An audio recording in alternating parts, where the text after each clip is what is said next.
Good morning, good evening, and good afternoon, wherever you are in the world, and welcome to another episode of The Infinite Way, where spirituality meets humanity. And it brings me great pleasure to introduce my friend and fellow practitioner, Tracy Shearer, who is an AADP board certified holistic health practitioner, certified holistic nutrition, health, and wellness coach, graduate of the Colin Campbell Foundation Plant-Based Nutrition Certification Program at Cornell University. She is the graduate of the Yoga Teacher Training Programs at the Kaivalya Yoga Method Academy and the Yogamu Institute Global Yoga Teaching Academy. She is 500-hour registered yoga teacher and Yoga Alliance and a 200-hour certified meditation teacher with Meditation Alliance International. Tracy is also recognized as a certified practitioner with the Complementary Therapists Accredited Association for Services in Canada and Europe. I welcome Tracy Shearer, or Flourish with Tracy. Hello, Enolia. Thank you so much for having me today. It's an honor and a pleasure to be here. And it's such an honor to have you here. I'm so excited to have you because there's so many things I would love to start off with, and I have to hold myself back. Okay, so because I'm sitting here thinking, do I want to start off with yoga? Do I want to ask her a story? Do I want to? I know, But I I think know.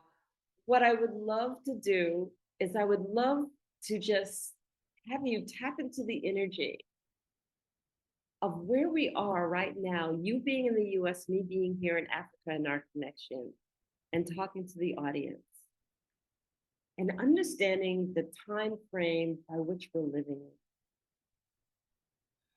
in, and Mm, feeling into the fact that many of us are in fight and flight with the times that we're in, and what we can do to shift some of that energy. I think so much of our lives is, um, uh, I don't know which way to say it. I hate to use the word dummy down, but it is relegated to sound bites, and everything is speeding up, and it's the attention spans are shortening. It's just boom boom boom, and then gone. And that's where we're losing the opportunity to tap into energy. We're losing the opportunity to hold space. We're losing sight of the importance of being present, to slow down, to live more slowly, that less is more. Um, all of those external things that come to us tell us what we think we are supposed to do, who we're supposed to be, how we're supposed to do it. And not just tapping into what's natural to ourselves. And our natural being is just to stand still and be present. And that's what we're losing. And because of that, our energy is being given away, and our energy is feeding the machine, if you will. And the machine is becoming more powerful, and we are becoming less powerful unless you get that and you stop and you stand still and you begin to detach. It's almost like the movie The Matrix, where you have to detach from the machine. And then when you do that, all of your energy is restored to you. So it's not a forever, oh, I'm plugged in. No, when you unplug and you ground your circuits back into the earth and become present, then you will find your energy being restored, and you can be purposeful in your life, in anything that you do. Well said. And one of the things that in doing that is that the focus needs to turn inward. And Yes. as we turn inward, we need to turn inward, not just to spirit, but mind, body, spirit. And you are such a beautiful representation of the totality of taking care of self as a whole. Can you share with us just a little bit? Because, and I know that this might just get you going for a while, but all of the certifications that you bring to bear, all of the things that you do really focuses on mind, body, spirit as the totality of ourselves versus some of us will just focus on the energy or the spirit. Some of us will just focus on the mind, and some of us will just focus on the physical. But really, it's Right. until you encompass the total package and bring it all to that focused and centered place in your heart that we don't achieve the ultimate, which is balance. What are your thoughts? Exactly. I agree with you completely. And that's, again, that's part of, I think, I can definitely say in our Western societies, that we approach everything topically, we only approach symptoms. So if something's not right, we're only looking at the symptom and we like to self medicate or self placate with the symptom, and we never address the root cause. And not one of us here, not any entity being on this earth is just one particular thing or two particular things. We are made up of all things from a core. And if those things are not in sync with each other or aligned with each other, whatever you're addressing topically or high surface, it's going to eventually fail because there's no support or foundation to it. You gotta peel back all those layers, and self-care is key. I always tell people that if you don't take care of yourself first, you eventually will run out of steam and energy, and you're not going to have what you need for whatever else you're trying to take care of. It's like a car. If you don't take care of all the fluids you put in your car, the fuel you put in your car, if you don't put the oil in the car correctly, you keep driving, eventually you're going to drive on fumes and the car is going to fail you. That's what's happening with your body. So you have to connect everything. Your consumption equals your output. Whatever you're putting in is going to equal what's coming out. And consumption is not just food, it is your engagement, relationships, people that you are involved with, either personally or interpersonally or dependently or interdependently or just casually. That impacts you.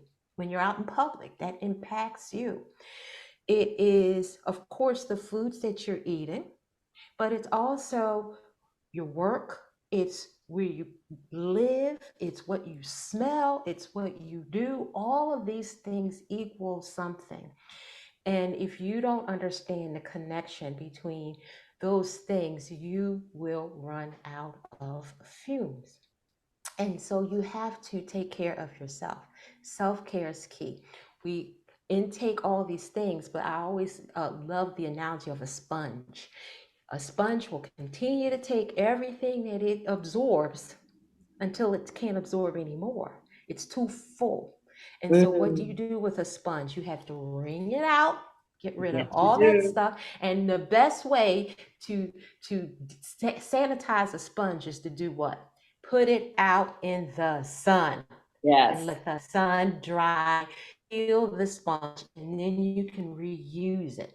That's what we have to do with our bodies. So, what are you consuming mentally that is not serving you? What are you eating? What are you physically consuming that's not serving you? What are you wearing that's not serving you? What are you what who are you engaging with that's not serving you? What is draining your cup? And so you have to get to the why. So people may say, "Oh, I'm so stressed out on my job." Then why are you still working at that job? Well, I need money. Well, okay. So that's the only place you can get money? That's the only place you can work? What's your passion? So think about those things. So you when you begin to really dig into why you're doing what you're doing, why are you consuming what you're consuming, then you realize, do you need to consume this? And then it's also important for people who do healing work. They feel that ego kind of sneaks in and they have to be so present. And I love to say it myself. I have to hold space. So Mm-hmm. when we all love to hold space for people, what does that really mean? Holding space means to just create a space like a vessel so that someone can be able to begin the self-care process. That's all you do. You're not supposed to be front and center being all the talk. You jumpstart them, but then you have to be less than so that they can be more. That's what holding space really means. It's not about you. You're the messenger, you're the vessel, but then you have to shut your mouth and let that person begin to self be aware of who they are, and then you can help direct and guide them, but you have to be quiet. Holding space means that, just providing the opportunity so the person can begin to peel back those layers, and then you can give advice on how to heal. But it's not about you. And so if you are a healer and you're doing that, you need to go and sit with someone and wring your sponge out and peel your layers back. I love what you're saying. What you're saying is so powerful, because people are like, oh, yeah, I was holding space. And not only, I want to take your sponge being wrung out analogy and holding space, right? Not only are you not the focal point in the center of attention, but sometimes because you're holding space at their most vulnerable time and moments, being able to support somebody. And that just means being present and listening and being quiet. Sometimes it means taking the brunt of what they're going through because they're directing it to you, but they're not directing it to you. It's deeper than that. But because you're the person holding the space, they're directing it to you because you chose to help them through that process. And that process doesn't mean that you have to react to that space or that holding of space, but that you are able to see past the fact that they're in release and that it has nothing to do with you. Absolutely. And what you're saying is powerful in terms of the consumption. We don't think about the consumption of our relationships. And I'm going to add one more that came to mind while you were talking about that is the consumption of media. Mm-hmm. Mm-hmm. And we don't think that media shapes or impacts us in any respect. Oh, I just listen to the news. And, that consumption of the news when it is negative, that consumption of the movie when it's a horror, that consumption of the television show that's always nasty, gives off a vibration and a frequency at that level that you are tapping into and that you are just saying, I receive you openly because that's what you want to consume. And really, what I'm hearing you say is that we are what we consume and we deal with within our body, mind, and spirit, what we consume. And if you really step back and listen to what you just said, that's powerful. If I'm what I consume and what I consume is 3/4 negative all the time because we like our horror pictures, we like our news. I mean, the standard things that we listen, the average individual listens to is not positive, even in our speak. I found out this really strange fact, and I can't quote it verbatim, but that the English language, let's say, I don't remember how many words it has. Let's say it has 40,000 words. That 25,000 to 30,000 of those 40,000 words have negative connotation to it when we use it. So our speech, when not consciously thinking of the power of our words and the frequency by which we're communicating at, is negative because maybe I'm a pessimist, the glass is half empty, or maybe I'm reacting. And how often we do that in a day unconsciously. is all part of our consumption. And I wanted to highlight that because it's powerful. It's powerful. And then we come to somebody like yourself and we go, fix it, fix us, help us fix it, help us fix. I don't know what to do. Yes. So I love that you talked about the power of our words. So one of the things that I actually have coached and helped people with is what they say, the understanding of the subtle body. So our physical bodies, we know we can touch and squeeze and feel it. It's right here. But what we Mhm. don't understand is that there is a parallel body to us, the subtle body, the unconscious mind, the unconscious body that we don't see and feel, but it is always present with us. And it is that's the source of the sponge, and it is taking in everything. And so if I were to ask a person to I would like you to say an affirmation and believe it. People always push back and hesitate. Oh, I don't know if I can do that. But people do it all the time, and the subtle body is listening and reacting to it, and that subtle body is absorbing everything you said. So, to give an example, what I show people how they negatively affirm and they fulfill a negative self fulfilling prophecy by saying simple things such as, I'm so stupid. Oh, you get on my nerves. This is going to be the death of me. I will never get this done. And then you get confused or you're upset when you don't achieve that thing that you're trying to do. Well, you said it. The subtle body listened to you and said, okay, so we're not doing this. So when the physical body can't get there, it's all confused. And because of those influences that you talked about that reinforces those things, it seems crazy when someone asks you to say those things positively and you want to push back. But if you were to positively affirm and just change a couple of words, the subtle body goes, oh, okay, yeah, we're doing this. And then you achieve that very same thing. Yes. So believe in the power of what you are surrounding yourself with. Believe it, because even if you physically have that television that you're talking about on, and it's saying something negative in another room, and you can really barely make out the words, and you're not really paying attention, your subtle body is 100% alert, pulling it all in, Yes. and you are creating conflict within yourself, and that's Yes. why you're struggling at points. And I want to take it the next step further because in my shamanic studies, we know all about the subtle body. And one of the things that happens is that when you take on somebody's projection onto you that's yelling at you, right? Not only is it a source of giving away your power, because you're giving away your power to the fact that they're yelling at you, and you believe what they say and you receive what they say and you go, oh my God, what they're saying is my truth, even though it may not be. So you just gave your power away. But what you're also allowing is, like, we call it like dart throwing into the subtle body.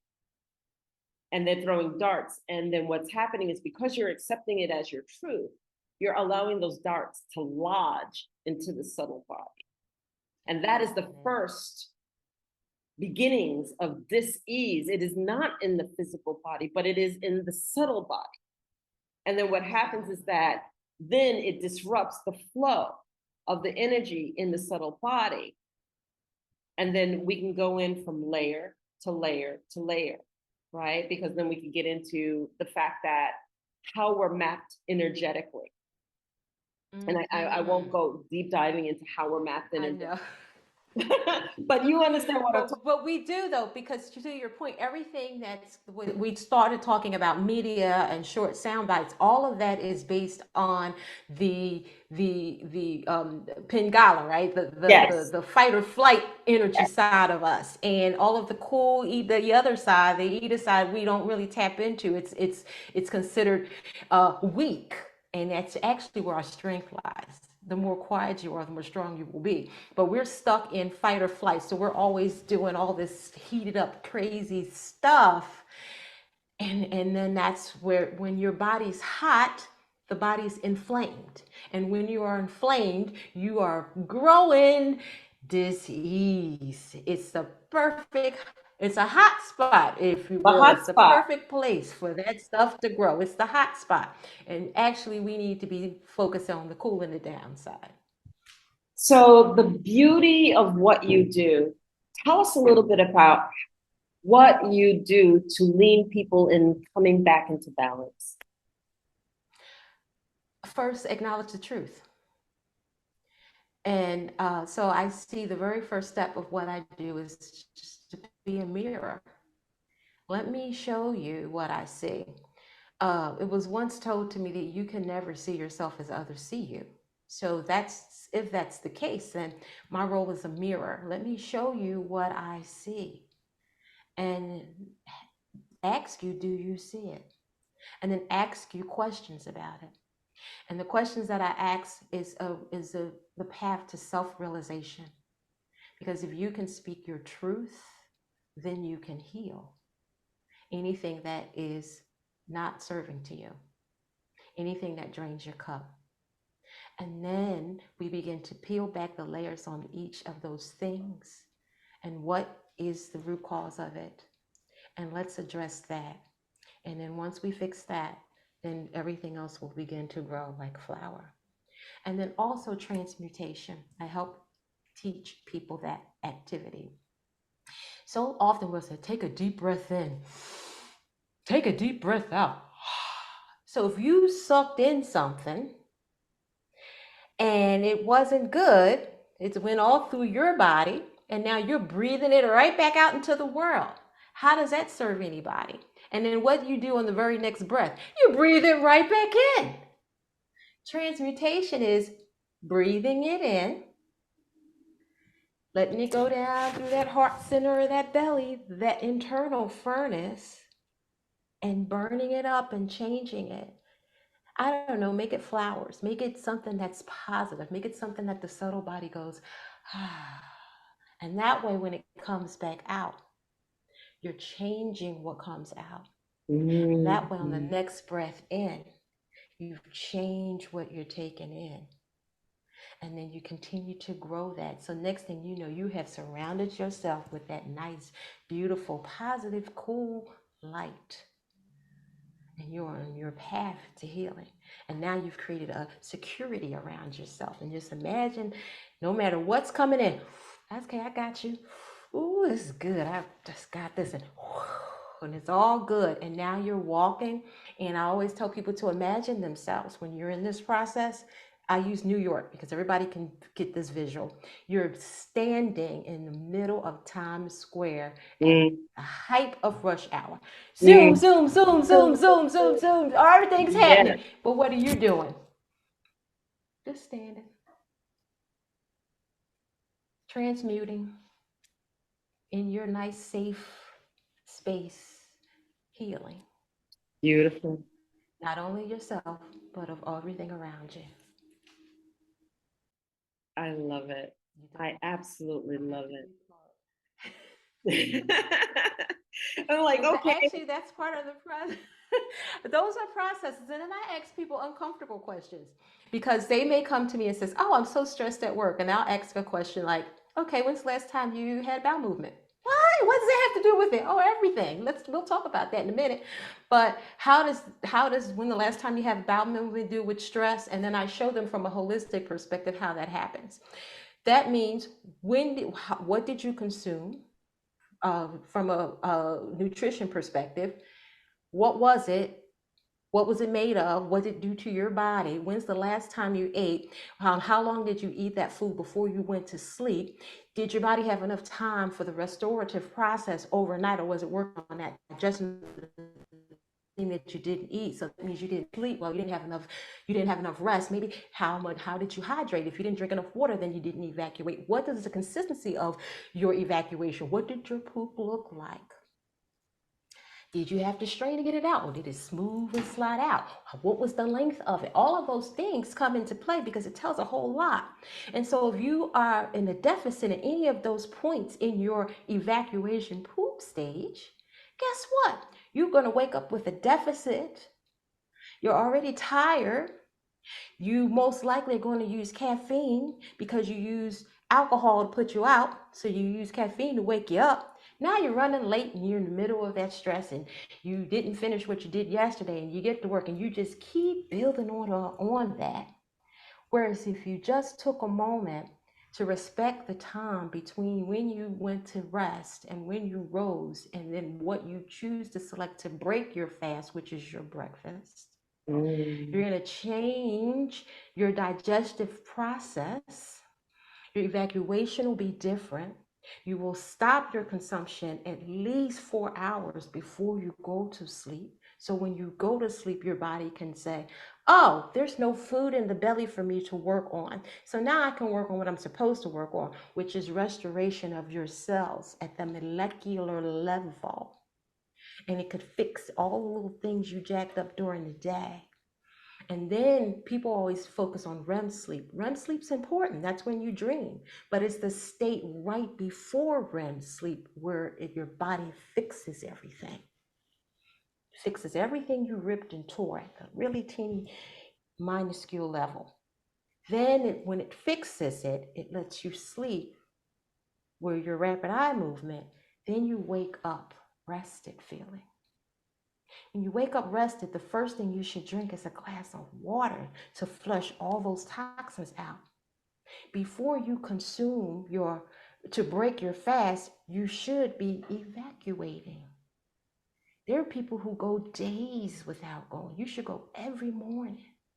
And it should be a smooth move. So just by asking you the question when you sit with me, how is your poop? People, it tells me a whole lot about your entire lifestyle. And when I put it all together and I start asking, yes, that's what, oh my goodness, how did you know? Is usually the responses that I get with people. And then we put a plan in place on how we're going to address that. Beautiful. This is important. This is so, so important because many times people will go, I don't know where to begin. I don't know where to begin. And it's not just the stress of life and the navigation, but it's the fact that, we want instant change as soon as we engage it. We want it fixed right away. We don't have the patience to take but so long. And I want to do this. And how long do I need to do this too? Because we want to go back to our habits. Mm-hmm. We want to go back to the habitual way that we've lived. So understanding that what you're discussing are lifestyle changes. Yes. How do you get that person to engage in understanding that this is a lifestyle change? Like I do this with my program for how we think. I call it the EAS methodology, right? I'm one of those people where I can really track how a person connects and brings things together, how they think, how they execute what they think, and why they think it's the right thing to do. But to be able to understand how this links to everything overall, it's a serious tracking of one's being in a different way. And I recognize that. So how, because I can tell you that in my program, matter of fact, I won't even talk to anyone that won't sign up for me for 8 to 10 weeks. I won't even talk to them, right? And not even that that's long, because some people take way longer than that. But it shows me that you're committed to making the change in your life and that you know that it's not going to happen overnight, and there's always a point in the program for me when it finally clicks in, like they get it, and I call it a leap of orbit.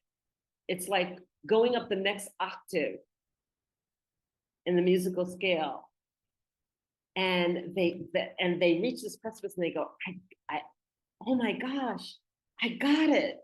I mean, things are aligning, things are this. And then they actually are really looking through that balanced view.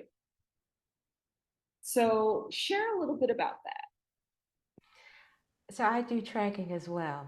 I make it homework assignments, but we create the tracker together because it's your journey, not mine. So the very first thing is you have to, again, I have to be the mirror and hold up the truth. And the truth is to admit to yourself, I did not wake up today as blank, whatever that it is. I didn't wake up 50 pounds overweight. I didn't wake up stressed out. You didn't just get there today. It took time to get there.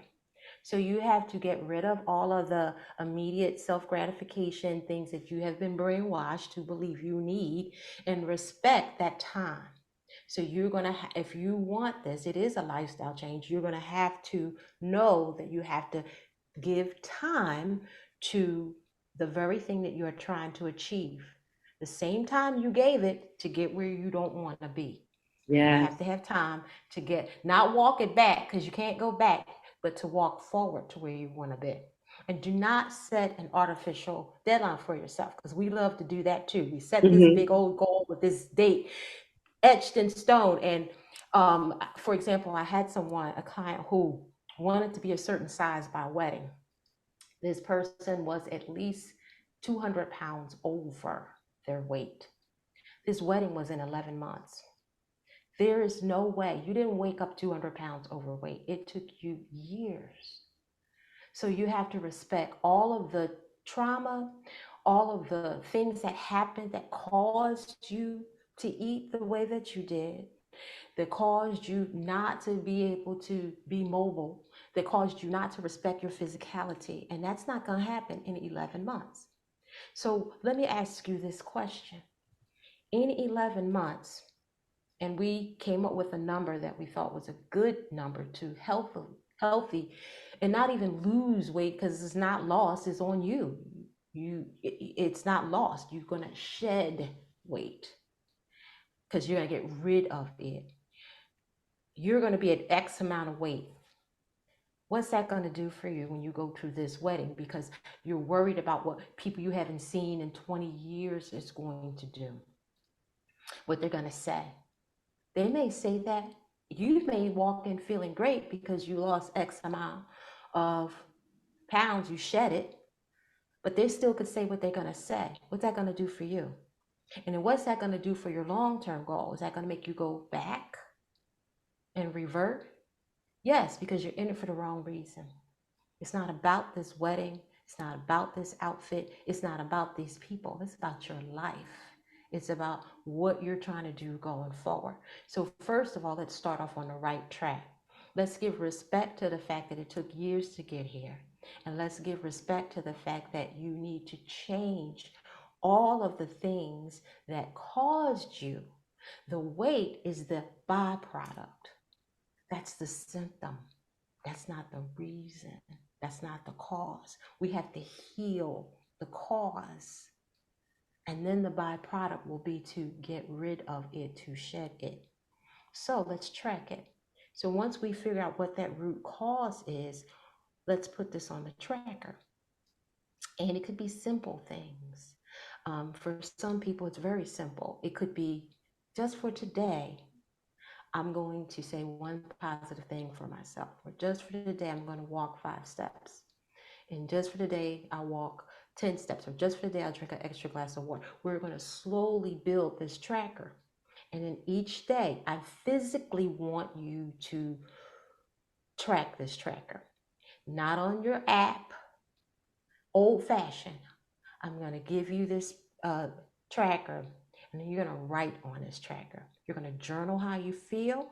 You don't have to share this journal unless you want to, but I need it to be kinesthetic and sensorial based so you can physically feel the changes that you are making.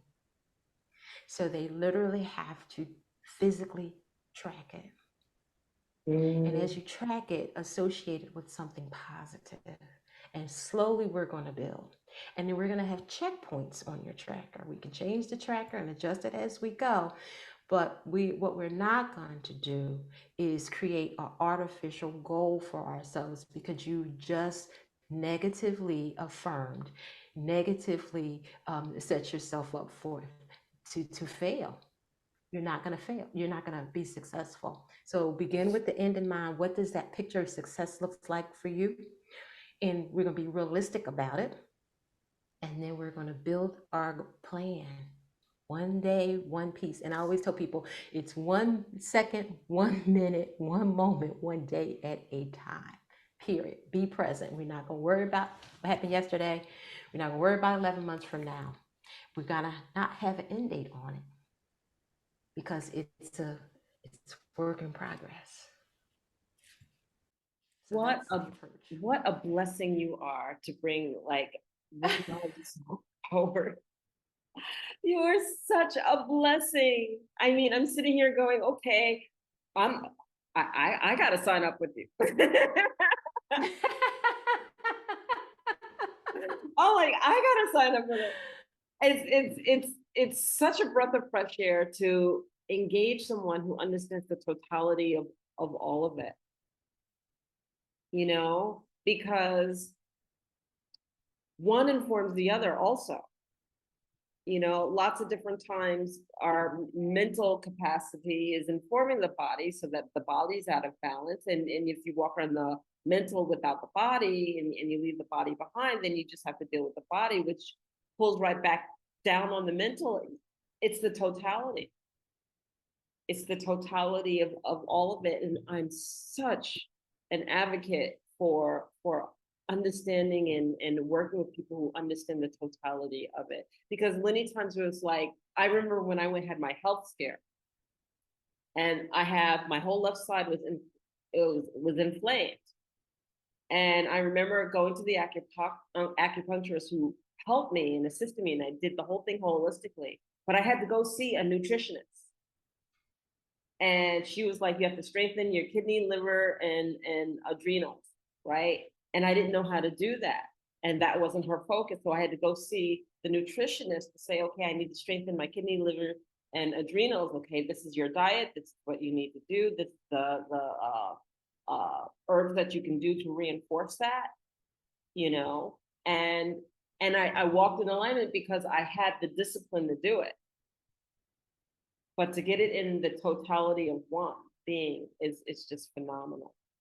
And it makes me go, okay, so what is it that drove you to be this type of practitioner? What is it in your life that happened that just laid out the path of you wanting to do what you do? Wanting to do something different. I had been, I guess, consuming and following the path that you think you're supposed to be following. And I'm watching my parents become ill. And I'm watching myself go down the same path. And I realized that my parents both passed away from their consumption. And I actually blogged and wrote about it. And I called it Death by Diet. And I thought about it, instead of dying it, why don't I live it? And I don't know how to do that, but I know I have to do something different. And so I decided just to be quiet and see what I can do. And I had been so ill, starting to take medication and being diseased as well, following down the same exact path as my parents. And knowing nothing negative against them, they were doing the best that they could with how they thought they were supposed to be. But I wanted a different legacy. And I had been ill, had to have surgery and everything. And like, this is not right. I'm too young for this.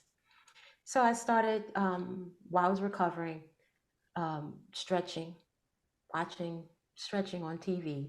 So, oh, this feels good.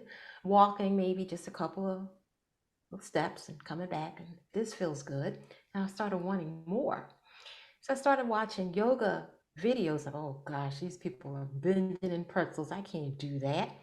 But let me see what I can do. Let me try. So I started trying, started feeling good.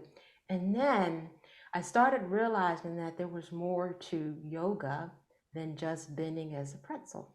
Yeah. And I wanted the desire to learn more. And it actually changed and saved my life, because through studying yoga, I learned about ahimsa. And ahimsa, of course, is the study of, it's a lifestyle of nonviolence. And nonviolence, of course, means just that literally, but it also means stopping and thinking before you act, not being impulsive.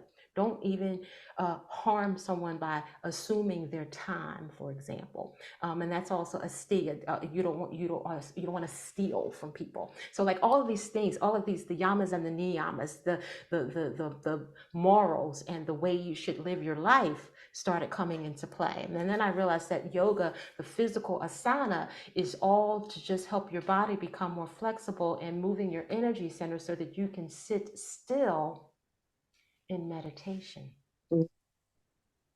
And then I started learning that and I started feeling better. And I felt, oh, wow, ahimsa also means my consumption.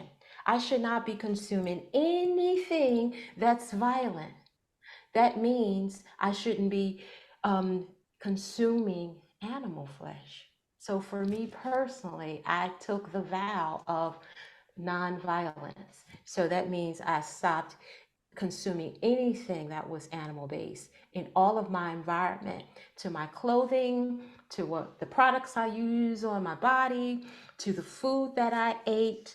I completely went I don't really like the term vegan because that is not really what I'm going with, but I went completely zero out animal based because I mean, to the point where I don't even have a pet, because who am I to be thinking that and nothing against anyone. This is what I'm just explaining my journey. Yes, For yes. me, my mindset is I don't have the right to be governed over this another entity, fellow earth dweller. So I went completely that way. Mhm. And I started feeling good, and I was no longer medicated.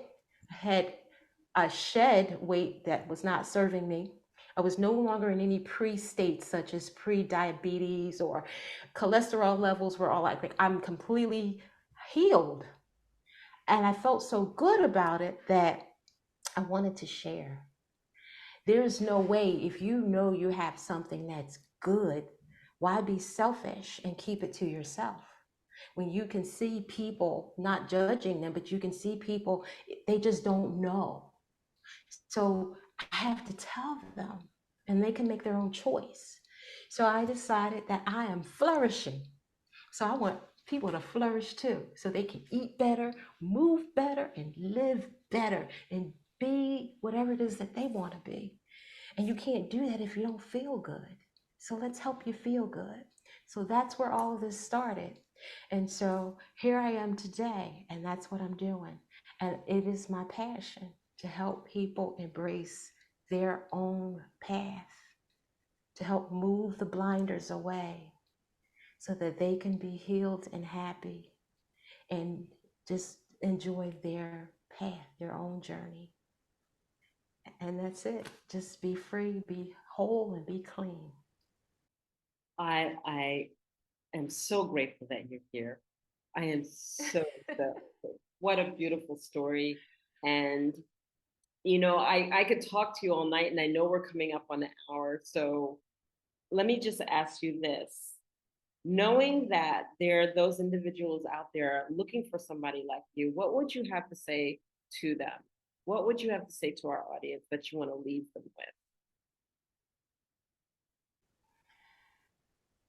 with? That you do not have to accept someone else's definition of who you are. You know who you are. You don't have to be afraid. You don't have to run away. You can be brave enough to stand still in your own feet and be who you are and make changes and blossom and grow. You don't have to accept it exactly the way it is today. When you know and your subtle body's yelling at you that this ain't it, I need to make a change, you can make the change. It is never, ever too late.